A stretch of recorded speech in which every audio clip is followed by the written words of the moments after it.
I think you have to look at every single avenue of being able to recruit. So what does that look like in your own community? Communities look different depending on where you are, either in our country or other countries.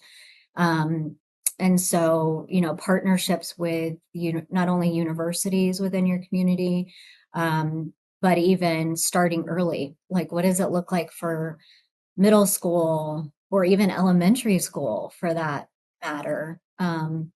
Getting in there and teaching people about healthcare and what it looks like and how exciting it can be and the different options and opportunities that you can have.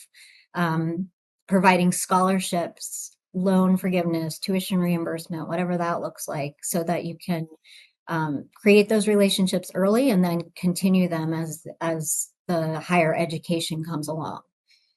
I also think partnering with recruiters, maybe outside of your organization, um, marketing, and then one thing that is a passion of mine is international recruiting. So having those, working with AdventHealth, we have a lot of connections around the country, specifically in the Philippines and Jamaica. And we have universities there, AdventHealth universities or Adventist universities.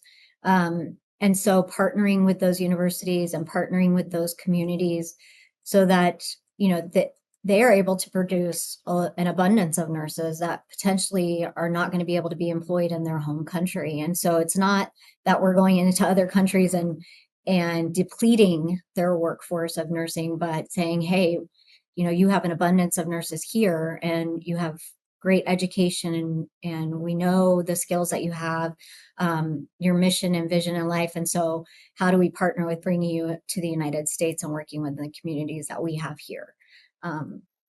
So I think it's just, from a recruitment standpoint, it's looking at every single angle potentially, you could have.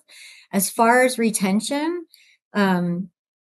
I think that's all about just knowing who you are as an organization. What's your vision? What's your mission? What are your core values? Are you hiring folks that feel the same way, understand your culture, can support the culture, and help you grow the culture?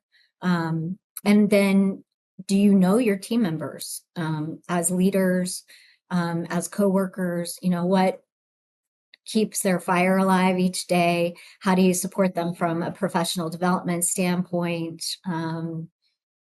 Curiosity, whatever it is that makes them feel whole and happy to come to work, I think is extremely important from a retention standpoint. Transparency from leadership follow-up.